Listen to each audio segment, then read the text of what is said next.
పోయిన వీడియోలో అయితే ఫిల్టర్ ఎలా చేయాలో చెప్తా అన్నాను కదా! ఇదే ఆ వీడియోకి పార్ట్ 1. మీ అందరికీ తెలుసు మనం ఈ బాటిల్‌నయితే ఫిల్టర్ చేయడానికి తీసుకున్నామని. మన బాటిల్‌ని పెట్టుకోవడానికైతే ఒక బేస్‌నయితే తయారు చేసుకున్నాను. ఎలా అవుతుందో చూసుకున్న తర్వాత అయితే స్టవ్ దగ్గరికెళ్ళి ఐరన్‌ని హీట్ చేసుకొని మన బాటిల్‌కయితే హోల్ పెట్టి దాంట్లో అయితే పైప్ పెట్టేశాను. ఇలా పైప్‌నయితే పెట్టుకున్న తర్వాత ఒకసారి అడ్జస్ట్‌మెంట్ చేసుకోండి లోపలికి, బయటకి, పైప్‌కి మీకు తగ్గట్టు. దాని తర్వాత ఎంసిల్‌నయితే తీసుకొని ఎంసిల్‌ని బాగా మిక్స్ చేసి బాటిల్‌కైతే ఏమాత్రం గ్యాప్ లేకుండా బాగా పెట్టుకోండి. అస్సలెక్కడ కూడా కొంచెం కూడా గ్యాప్ ఉండద్దు. గ్యాప్ ఉంటే వాటర్ అయితే లీక్ అవుతూ ఉంటాయి. అందుకే దాన్ని బాగా ఒక 10 టైమ్స్ మరీ చూసుకొని మరీ బాగా పెట్టుకోండి. ఇలా ఎంసిల్ అంతా బాగా పెట్టుకోవడం అయిపోయిన తర్వాత దీన్ని ఆరడానికైతే వదిలేయండి.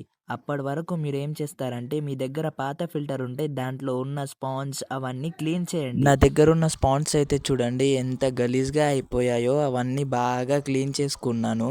ఒకవేళ మీ దగ్గర స్పాంజ్ లేకపోతే మీ దగ్గర ముందే ఫిల్టర్ లేకపోతే మీరైతే కొత్త స్పాంజ్, స్క్రబ్బర్స్ అవన్నీ కొనుక్కోండి.